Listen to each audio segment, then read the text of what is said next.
Hey there, and welcome to another episode of Selling AI. Today we're diving into the state of Outbound, specifically LinkedIn automation at scale and what's actually working in 2026. I have Toby Blatchford Tagg on the show today, and Toby is the founder of Lead Lab, a UK-based business that manages thousands of LinkedIn profiles for clients, ranging from two-person startups all the way to enterprise teams with hundreds of profiles being managed to help generate pipeline. Here's what we dive deep on. Toby started Lead Lab 7 years ago. It's a 40-person telemarketing outfit, but a great pivot story to LinkedIn automation. It's really one of the cleanest case studies of kind of riding the shift into what Outbound is today that I've really heard. So in today's episode, Toby and I talk about why cold telemarketing died, but there's still some remnants of it. Two ends of the spectrum where LinkedIn outreach actually works. And another thing is things around no-shows and meeting management to help get us from interest to qualified pipeline. We'll also, of course, dive into a little bit of where AI fits into the stack. All right, let's dive in. Toby, thanks so much for being on the show. Great intro, mate. I appreciate it. I need to get you on most of my podcasts. Yeah, exactly. We'll just be a hype man. That's awesome. Well, listen, I love to dive in a little bit into backgrounds first. So you started Lead Lab 7 to 10 years ago, pivoted a couple times along the way. What was the moment you realized you needed to kind of pivot into a new business model? And so how does that take us to where you're doing today?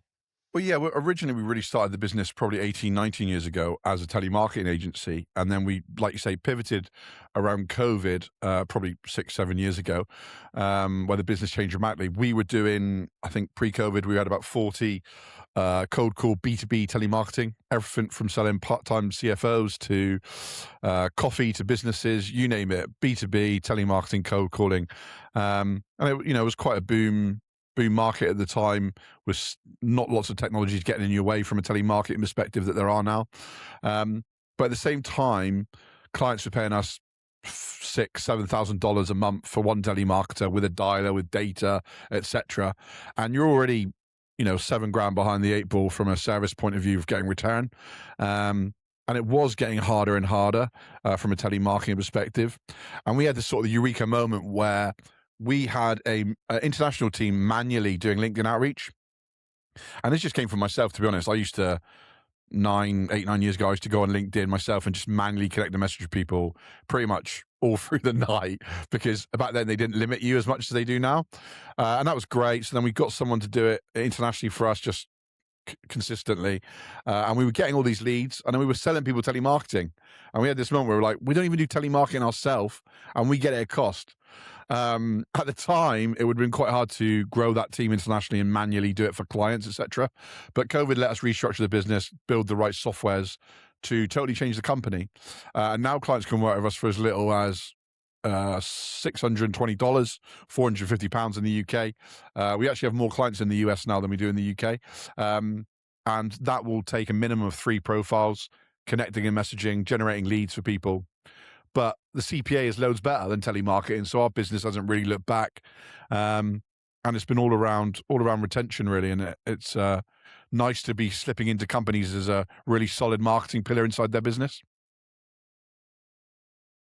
That's awesome. Yeah, let's start with beginning of the transition, and then we'll kind of come into where we're at now. So where and why do you feel like telemarketing and cold calling kind of died as an art form? What was the reason behind it? Where are you seeing now? How do you talk about this with your clients? Well, we had a sister business that was also did B2C telemarketing company, smaller company, had about 15 to 20 staff in it. And I sold out of that one because I believe that unless you were going to do social ads in the long term, B2C telemarketing was always going to be a dying art. Now, if you look more recently, Apple have brought in the iPhones that stop you from being able to ring anyone. Basically, it says you have to literally say who you are and it comes up on their screen. So if you're selling something cold, good luck. But that's sort of traveled through the business as well. So all those sort of things were big red flags for us, that we sort of knew that it was going to go that way, whether it be B2B or B2C. And we were getting such good results internally that we just thought that it didn't make any sense to stay in that market. The other thing is we lost 90% of the company overnight because everyone, all the telemarketers, clients were like, well, it's COVID now, we don't need you now, for obvious reasons. So we pretty much had to start the business again. And we already knew, we were fortunate that we'd spent the last couple of years prior to that creating an unbelievable lead flow from LinkedIn outreach. And so we just fell into it, really. COVID was terrible for everyone. It was terrible for ourselves. But in the long term, it's created a hell of a lot better company, giving a hell of a lot more value to people. And in return for us getting much better retention, which is fantastic. Like you say, we manage over 1,000 profiles now. And that's because we do a good job. We manage the data management, the response management. We write the messaging journey for people. All they do, our whole mantra as a company is that you only go on LinkedIn when someone's interested. Flip the script, stop being a consumer on LinkedIn. LinkedIn monetizing you. We turn it around where you're monetizing LinkedIn, and which is the key thing, really. That's awesome. Okay, cool. Let's start with again the negative hypothesis here. Like, what do you think people do wrong when they're managing, let's say, LinkedIn outreach? Great. So we do a webinar every 3 weeks. So I'll send the link to one. You can put it in the link if anyone wants to try and find out some more stuff. But over the top, the core 3 to 4 issues are when they're building data, they trust Sales Navigator too much. We cleanse at least 30% of that out. To do that, you need the proper tools to do that. 2 is messaging journey. From an automated point of view, people write too much about me, me, me. No one really cares. They really want we're all selfish human beings, and it's really about what's interesting to them. So you have to communicate the benefit to them within a sentence or 2, or else they're on to the next message. And then follow-up is really important, how you follow up, but also the tools you use. So a big part of what we do is the enrichment that included, which means you get mobile numbers and email addresses. So when you do get a positive response on LinkedIn, you don't wait a week. So you can imagine there's people out there, and I've just given you 3 of the top examples of where people go wrong, but they go and get a bit of LinkedIn automation software themselves. They have a job at writing the message. They do it with one profile. They don't follow up the leads properly. So the data's not done right because they haven't cleansed it. They've trust Sales Navigator too much. Yeah. Good luck getting that right. Do you know what I mean? And that's just because of years of experience. So we do the webinars to help people that want to do it themselves. But where the LinkedIn outreach gets really powerful is when you scale it with more profiles. So again, managing more than one profile yourself on automation tool can be a bit of a pain in the butt, to be honest with you, doing the data, doing all the response management, etc. So that's where we come in. It's not just the service. It's the expertise and experience in how to do it right. And more importantly for our clients, and I think why we're growing, is an affordable price point that's sustainable for them. Okay, gotcha. Interesting. Cool. Let's pull into those individually. You say trusting the data in Sales Navigator. How could the data in Sales Navigator be wrong? What could be? What's the pitfall there? What's advantageous to LinkedIn is that you have more eyeballs to sell to for in-mails or for sponsored ads. Now, you've got to remember, LinkedIn don't love LinkedIn outreach. They want you spending money on those 2 channels, the in-mails and the ads. So Sales Navigator isn't built for mass outreach. It's built for outreach, but also to look targeted, but not very. So, for example, what we use is softwares like Licks that pull the information from Sales Navigator into a spreadsheet or whatever. And then from there, we remove at least 30% of it. And what you'll find in that 30% is MD of my taxi, a student of this, all these things that just aren't really the perfect data set that you want. But if you do any marketing and 30% of your data wrong before you start, you're already got one arm tied behind your back anyway.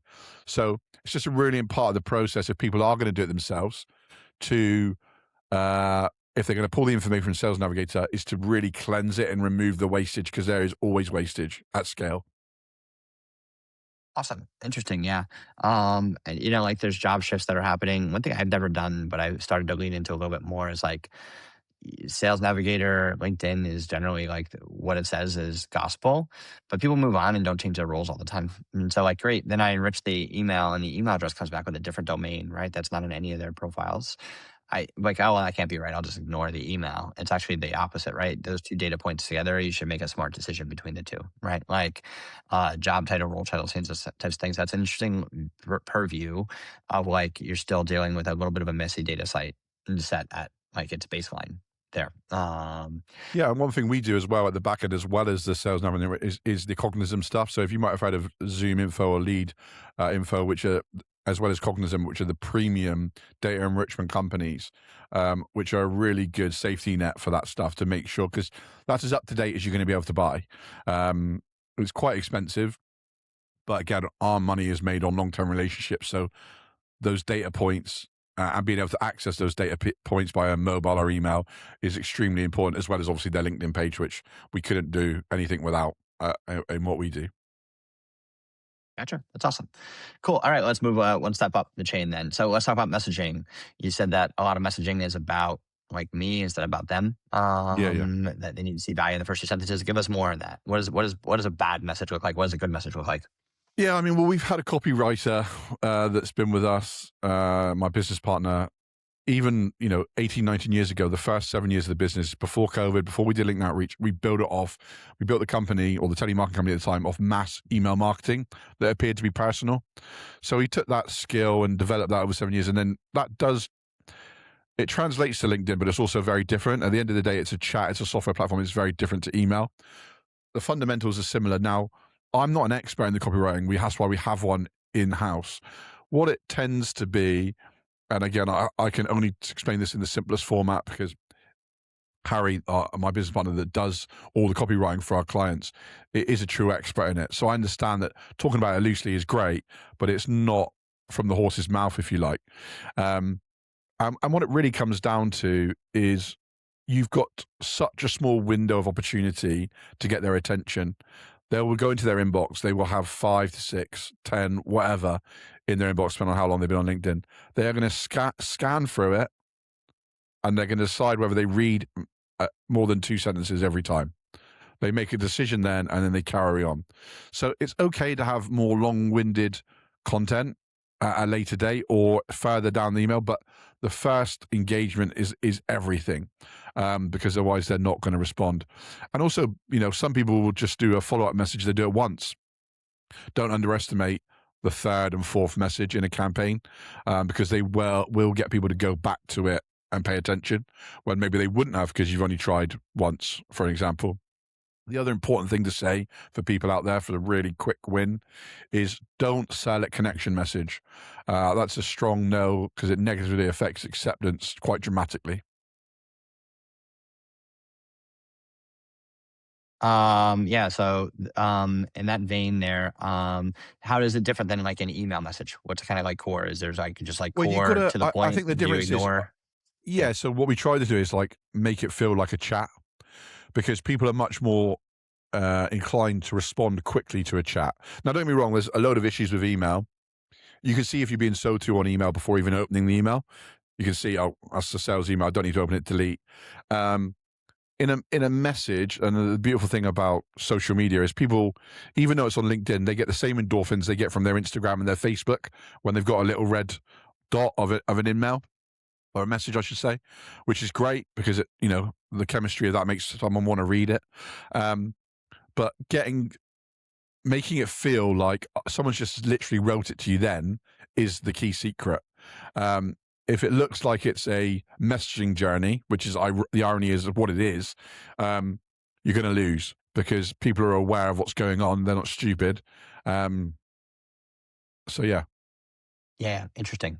Make it look like a chat is something that I've heard a little bit more than I used to, more recently, right? Like, because again, I mean, relatively recently, I'm putting their first name with a comma, best Warren, right? Like at the end of messages, right? Like, but it's not an email, right? It's a chat message, right? So I'm like, especially when you see either a perception or a reality that a lot of these messages are pre-written with, let's say, AI, right? So there's like not as much thought into it, right? So like, great, you're trying to find ways to get around that, like how like abbreviations, things that like sound more like messaging that you would receive in your text message inbox is something that I've Totally. leaned into a little bit more. I'm sure the AI will catch up at some The other point. thing is, the more formal you are, the more of a hassle it is to reply. Yeah, So right. the more relaxed you are in your outgoing, the more relaxed they can be in their response. Because at the end of the day, they're representing their business. So if you come and every business is different, right? And every one of our clients has to sign off our messaging journey. And if you look at one end of the spectrum, we've got people selling £100,000 CRM systems to people selling life insurance to directors for £200. These brands vary, right? But it's key to remember that it doesn't have to be, not everyone has to be the same. So just being, it's really hard to say, but like light means people are more likely to respond because they don't look at it and go, oh, it's an email I've got to respond to. They look at it and go, Yeah, that right. benefits me. Yeah. No, how much? Whatever. You just want that tiny bite. That's the real game. It's about getting that buying signal out of them. Yeah, So I right. think a lot of people write long information, streeling off all their achievements and what they've done and whatever. And I think people they don't have the attention span anymore. Every Yeah, every 5 years, attention spans are getting dramatically less. Um, right. how people consume content is getting different. So hence why we do podcasts, right? Video is shorts and stuff like that. People want to exclude it quickly. And it's the same with messaging. You have to communicate quickly. Long form cold. The other thing is if you're in a one-to-one with someone, back and forth, send them an essay if you want. You're past the point, but at the initial end of the day, you got to remember your cold outreach to these people. You don't have their Yeah. time. You're not Yeah, yeah, you're not yeah. entitled to it. They've not entitled you to it. So benefit them quickly enough to where they want to respond to you is really the baseline summary on how to make it work. Yeah, that's an interesting way to look at it, right? Like, you uh, the ease of response is a general like gate in terms of whether you're going to get the reply, right? Like even in just a regular scenario, if I get a text message where it's just like, "Hey, how are things going with the business? How are things with Rowan?" Right? Like, and I have like a thoughtful reply to it. I'm like, "All right, cool. I'll get back to that." And or if it's just my mother and being like, "You want to chat on the phone tonight?" I'm like, yeah, and call you Yeah. later, right? Also, That they've seen. message, I almost never get back to that first message, No, right? I no. forget it all the time because I have to thoughtfully respond. We should be treating the sales journey like that.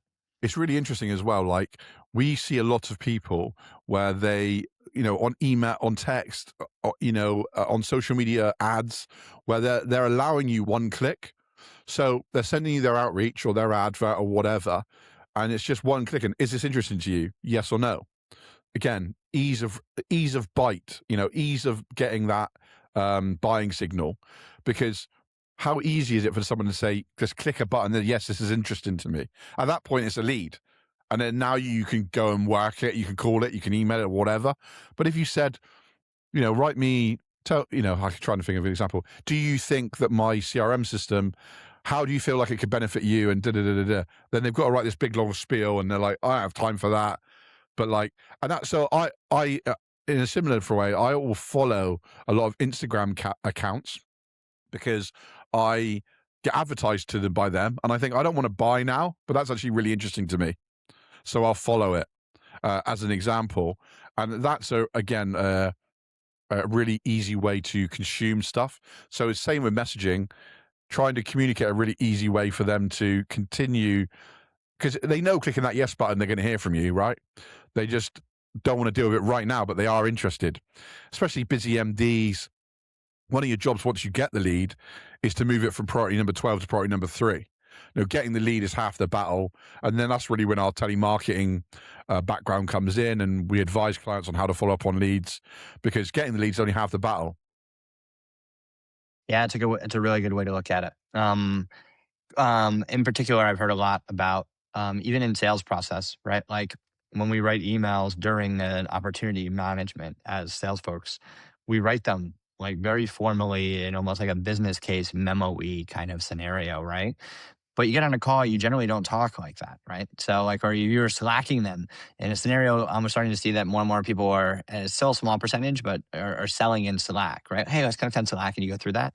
That's not how you would write in Slack, but you get into an email format. Then I have this email that I'm sending. Hey, you were supposed to follow up on X. Did you do that? I sent over a business case. Here's the 4 value propositions. And then in particular, it's really important that we speak to your CFO. That's a lot to process. Even if you're extremely interested in moving this along, that's 3 heavy to-dos for the buyer of your product, right? This takes us all the way back to messaging, right? Could you end up in just a very casual back and forth conversation to build someone into that slightly warm lead that you could start Yeah, like a funnel, isn't it? figure? Yeah. Yeah, it's an interesting way to look at it, right? Take me up. All right, so one more step of the journey you talked about. Let's talk about responses. What are some rules of thumbs when it comes to, great, I send a message, they respond to my message. Yeah, well, there's two What's the categories. problems, gaps There's there? two Yeah. there's two categories. The ability to follow up, i.e. the enrichment, when we talked about companies like Cognism, LeadZoom, ZoomInfo, that sort of thing, which people often get wrong because they're on LinkedIn Outreach and they just message them on LinkedIn 5 times after they've said they're interested, which is, kind of crazy, but it does work. It does work. But ideal world, you've got multiple touch points because they might not go on LinkedIn again for 2 weeks.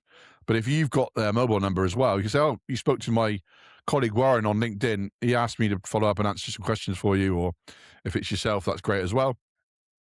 Or email, because those multiple touch points, you end up communicate on the platform that they most want. So it's not about you anymore. It's about them. You've got the interest bite at the front end, but they might not be regular LinkedIn people. They just happen to go on there once a month to check their messages.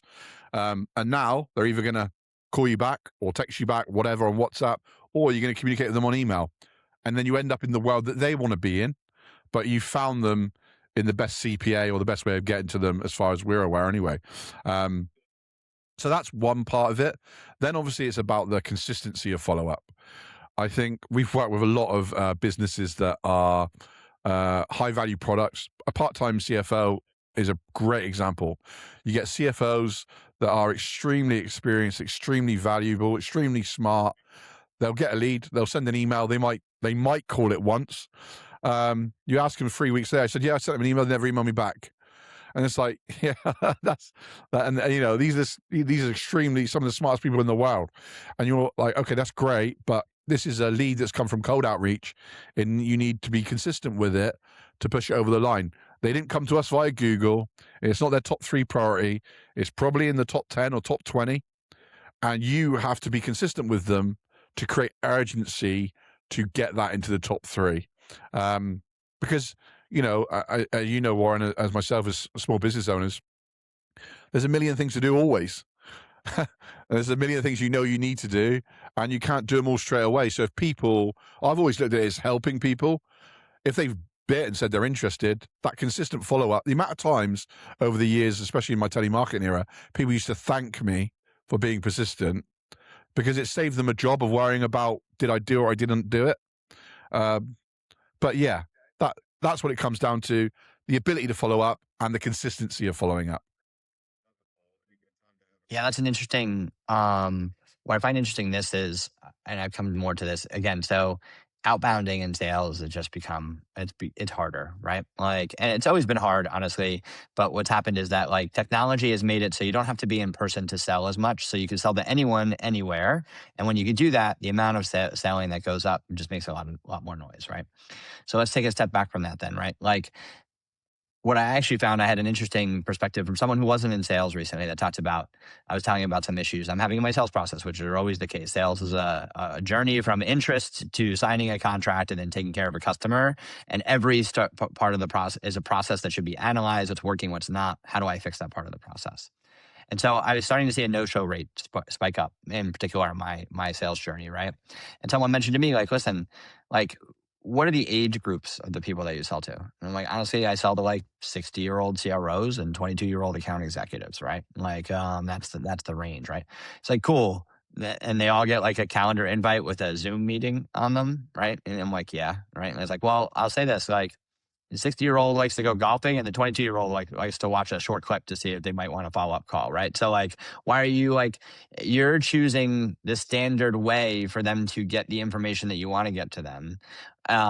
In this kind of like journey that you're talking about, it's like, great. Like you're just trying to spark some sort of like pure negative response, like something that's not like, hey, not interested, take me off your list, right? Anything above that starts to give you the keys of like, where do they want to communicate, right? How do I get in front of them, and how do they understand that it's worth getting a little value? Buying signal, right? Warren, that's the terminology we use, a buying signal.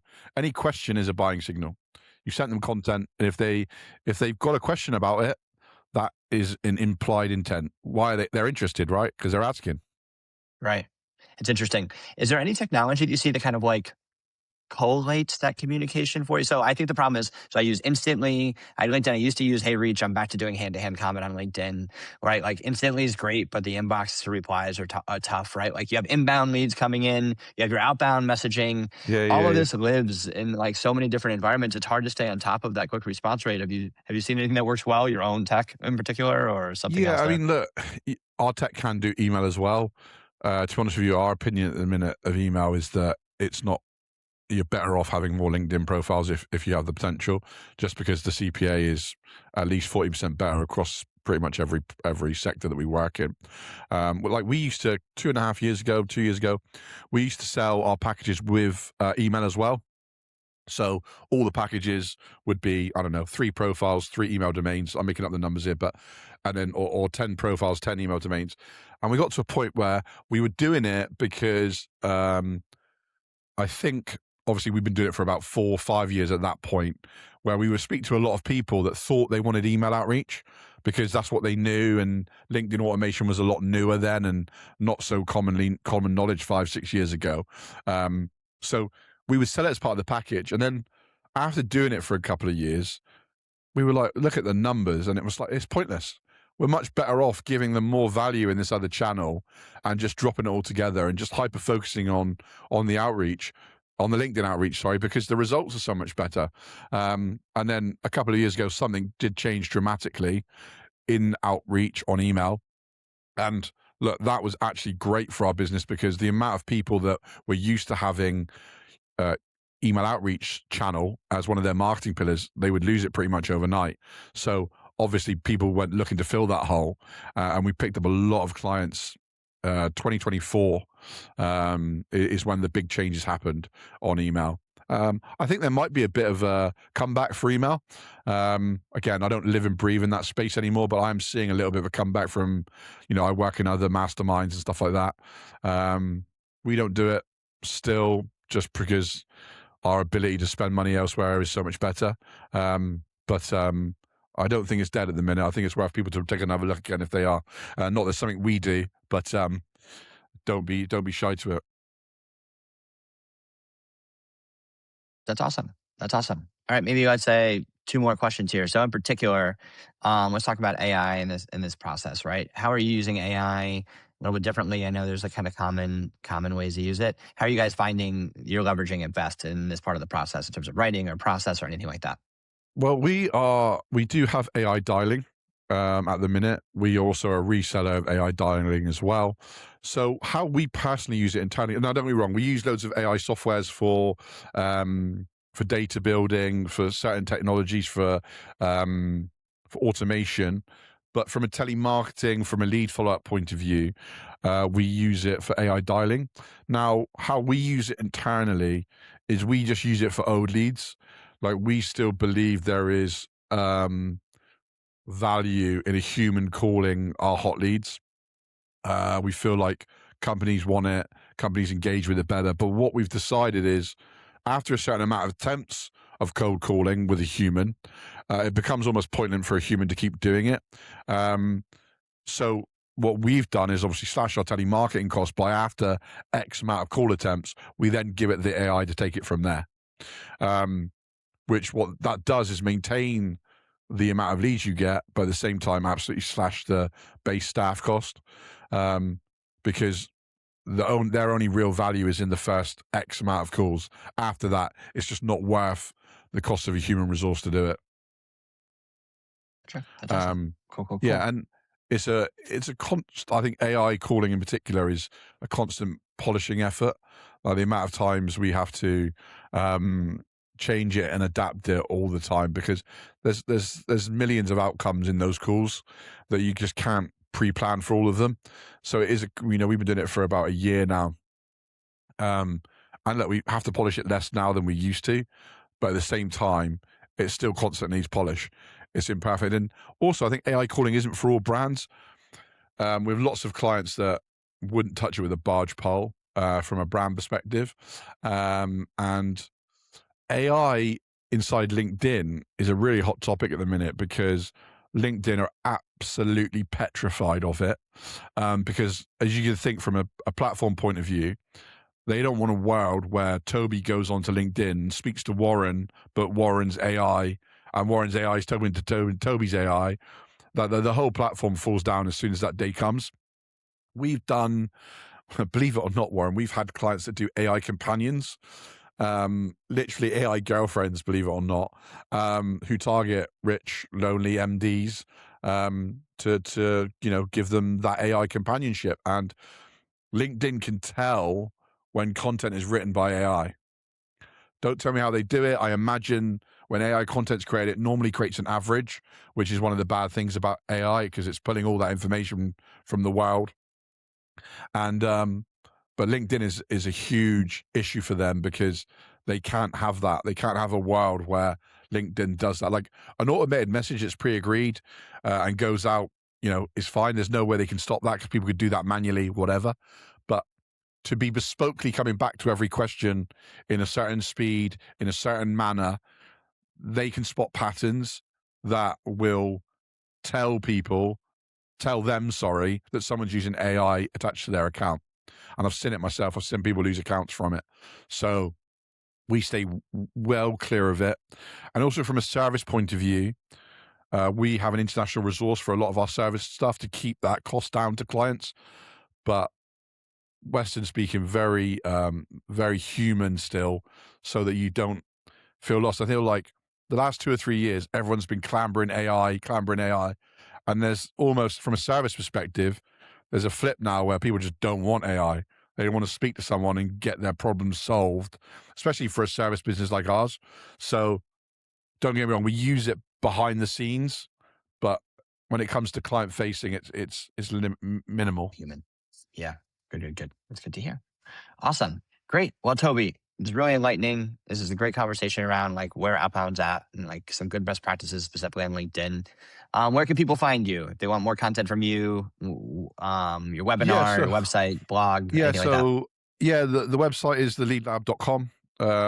We on the website you can sign up to our next webinar. I think it's in 3 weeks now. We had one yesterday.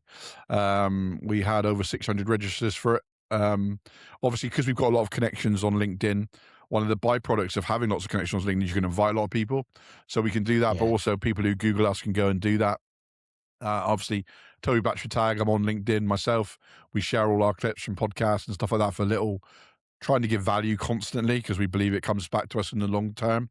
They can book a free LinkedIn health check. There's no cost involved. There's no sales pitch unless they want one. They can literally click it and show us your profile. You can show us messaging journeys. We can share with you successful stuff we've done before, give you advice. We can tell you your size of market. We can look at your profile universe. We can rent you profiles. Massive believers that people go on and then sell us because we've helped them. So people can find us on our website and book a webinar or a free LinkedIn health check if they wish. Awesome. Great. Well, looking forward to seeing where this continues to go, Toby. And I appreciate taking the time, sharing so much good knowledge with our listeners. Pleasure, Warren. It was great to speak to you.